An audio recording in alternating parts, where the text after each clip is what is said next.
Ito, good news. Binuksan na po ang bagong tulay dyan sa Paco, Maynila. Pagmamalaki ng DPWH o Department of Public Works and Highways, makatutulong ito sa daloy ng trapiko, partikular sa ilang lungsod po sa Metro Manila. May report si Mark Fetalco.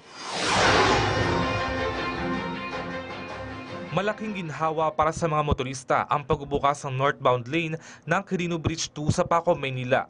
Tinataya kasing nasa 100,000 masakyan ang dumadaan sa naturang lugar araw-araw at ang madalas na problema, mabigat na trapiko. Sobrang luwag, okay naman na. Hindi kagaya nung ilang araw talagang masikip. Grabe yung traffic dito eh. Araw-araw na lang ako dumadaan dito eh. Good news po kasi nabawasan yung traffic.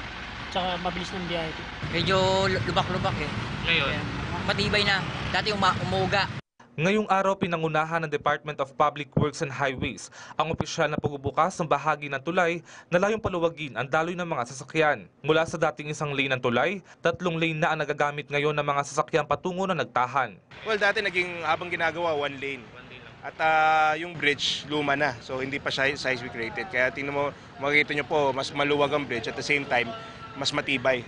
Sa tulong ng kontraktor, natapos itong Marso ang reconstruction ng northbound ng Quirino Bridge 2 na naantala noong Kapaskuhan. Matatanda unang natapos ang konstruksyon ng southbound lane nito noong Oktubre na nakaraang taon. Sa kabuuan, may 6 na lanes ng tulay na araw-araw na magagamit ng mga motoristang patungo at palabas ng katimugang bahagi ng Maynila. Dati kasi nung ginagawa pa lang yung bridge, naging bottleneck area. Ngayon tapos na yung bridge. In time po for the Holy Week break.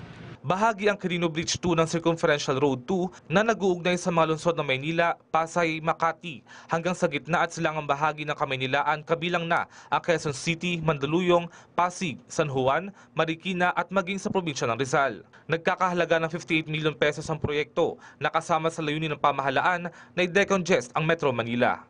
Mark Fetalco para sa Bayan.